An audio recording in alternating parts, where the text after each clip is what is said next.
नमस्कार साथियों, स्वागत है आपका आपके अपने YouTube channel Badaun study hub पर। मैं अमन उपाध्याय आपके लिए लेकर आया हूँ आज बहुत ही शानदार सी क्लास जो आपके कक्षा 9, 10, 11, 12 और अन्य क्लासों में भी बहुत महत्वपूर्ण लाभदायक है।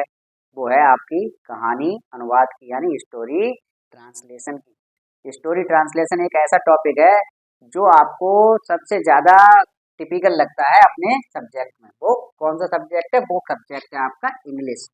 और इंग्लिश का जो बेस है वो दो बातों पर निर्भर करता है। इंग्लिश एक तो बात निर्भर करती है आपके वर्ड पर और दूसरी आपकी करती है ट्रांसलेशन पर।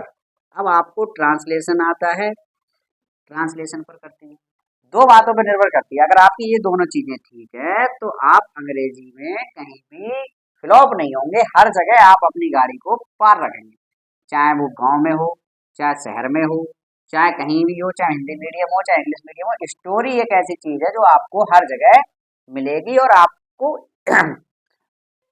लाभ पहुंचाएगी। देखो क्या करना होता है, स्टोरी जो होती है वो वाक्यों का एक मिश्रण होती है। जो वाक्य होते हैं वो मिक्स करके स्टोरी में दे दिए जाते हैं। स्टोरी का मतलब ये वाक्यों का मिश्रण। तो वो स्टोरी आपको बनानी कैसी है?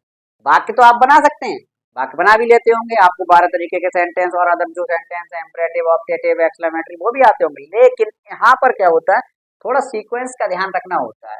ठीक, तो पहला सेंटेंस लिया है मैंने इस स्टोरी में, वो ये है, किसी समय किसी गांव में एक विधवा रहती थी। किसी समय किसी गांव में एक विधवा रहती थी। तो देखो एक समय, सबसे पहले तो एक बार, एक समय के लिखेंगे। एक समय का मतलब होता है वंस, एक बार लिखा हो चाहे एक समय लिखा हो। और किसी गांव में एक विधवा रहती थी तो लिखोगे, कॉमा लगाओगे, there lived a widow in a certain village.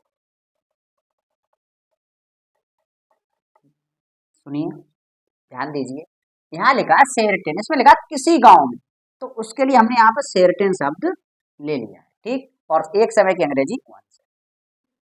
देखो जब भी वाक्य में दिया हो एक समय तो आप वहां पर क्या करेंगे, once ही लिखेंगे। देयर क्यों यूज किया गया? देयर इंट्रोडक्टरी होता है। कभी कभी जब वाक्य में सब्जेक्ट नहीं दिया होता है, सही से प्रॉपर सब्जेक्ट नहीं होता है, तो देयर वहां पर सब्जेक्ट का काम करता है। अब उसके दो लड़कियां विमला और कमला थी तो लिखोगे, जो जैसे भूतकाल में कोई चीज होती है तो हैड से यूज बनाते हैं। देखो, सी हैड टू डाटर्स, लड़कियां लिखी है लेकिन यहाँ पर लगाना आपको डाटर है। कमला एंड विमला, क्या लिखना है? विमला एंड कमला। विमला एंड कमला,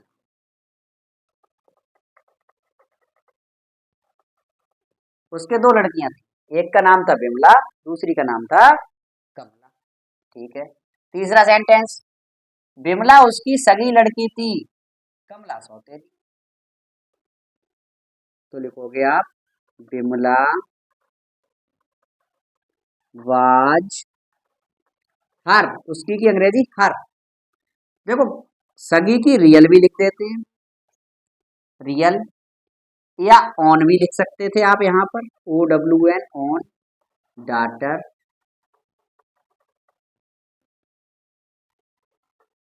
ठीक, कम विमला वाज हर या real, Vimla was real own daughter. और जबकि दूसरी वाले क्या है, कमला सौतेली, कॉमा लगा दो, कमला वाज स्टेप, सौतेली लड़की के लिए, सौतेले के लिए स्टेप का यूज करते हैं, स्टेप डाटर।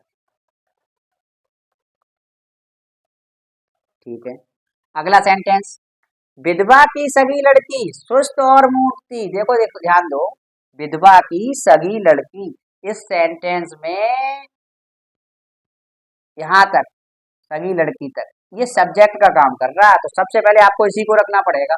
क्यों रखना पड़ेगा? कि वो सब्जेक्ट है। तो लिखोगे द रियल डाटर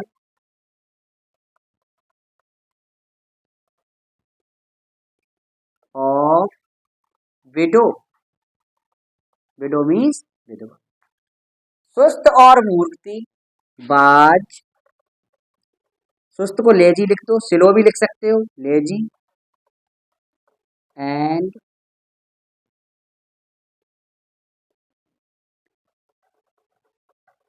फूलिश।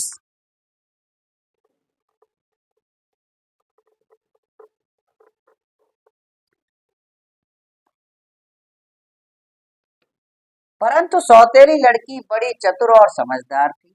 यहाँ परंतु को हम जोड़ देंगे बट से, बट द स्टेप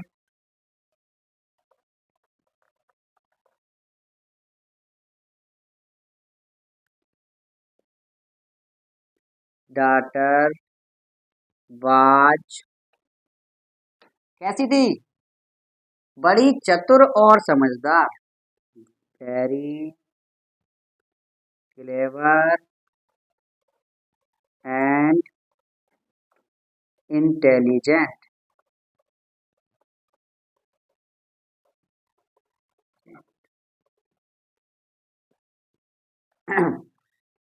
अगला सेंटेंस, उसकी सौतेली लड़की सदैव अपने काम, सदैव अपने काम में व्यस्त रहती थी, काम में व्यस्त रहती थी। मैं छूट गया था, मैंने लिख दिया है, तो लिखोगे हर स्टेप डॉटर, उसकी सौतेली लड़की। देखो रहती थी, रहने का मतलब है कि काम करना, तो लिखोगे ऑलवेज। देखो रहने को दो बातें होती है, समझा देता हूँ मैं आपको।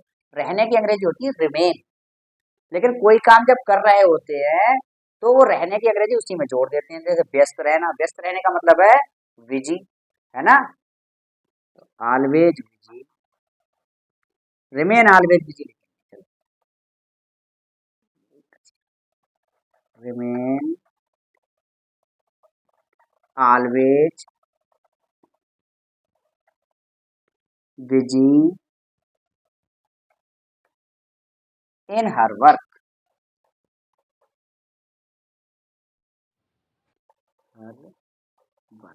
ठीक है। अगला क्या सेंटेंस है, और बहुत परिश्रम किया करती थी एंड वर्कड। देखो किया करती थी तो आप ऐसे भी लगा सकते हैं यूज टू वर्क हार्ड, वैसे वर्क हार्ड भी लिख दोगे कोई काम बात नहीं है, सही है बात सेंटेंस। लेकिन जब किया करती थी जैसे कोई काम जोड़ देकर लिखा जाता है तो लिखते हैं यूज टू वर्क हार्ड। अगला सेंटेंस, इस कारण वह लोकप्रिय हो गई थी। देखो इस कारण की कई एक अंग्रेजी है, यहाँ पर हैंस भी कह सकते हो, यहाँ पर आप ड्यू टू दिस रीजन भी कह सकते हो, ठीक, या बाय दिस रीजन, तो देखोगे due to this reason she became, क्या हो गई थी? लोकप्रिय, पॉपुलर, फेमस भी लिख सकते हैं लेकिन पॉपुलर लिखोगे, पॉपुलर, ठीक। और लोग उसे प्रेम और स्नेह से देखते थे and the people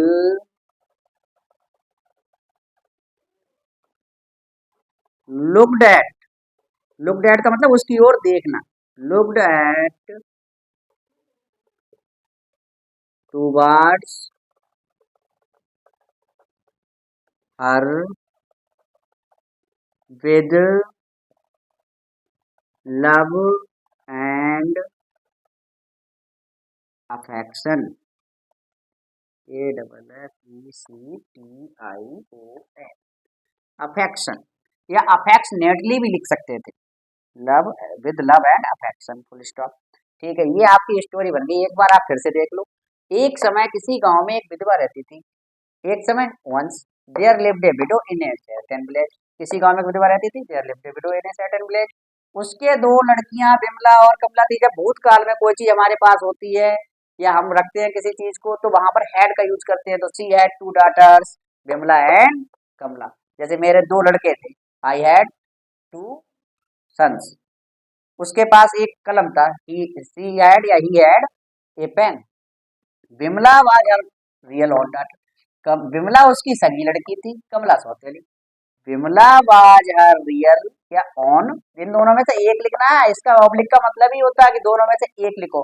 daughter, Kamla was step daughter, उसकी असली लड़की जो थी वो विमला थी और कमला उसकी सौतेली लड़की थी। The real daughter of window was lazy and foolish. जो उसकी असली लड़की थी वह मूर्ख और सुस्ती।